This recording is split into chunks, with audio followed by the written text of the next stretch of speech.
¿Sabías que el budismo diurno se puede controlar y todo comienza con algo tan simple como ser consciente? Durante el día, aprende a relajar tu mandíbula. Te paso un tip súper fácil.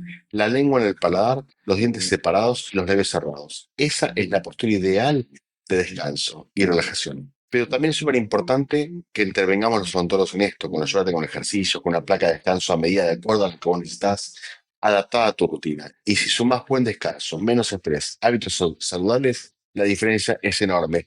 Tu salud te lo va a agradecer. Y vos también. ¿Ya conocías esta técnica? Déjame un comentario.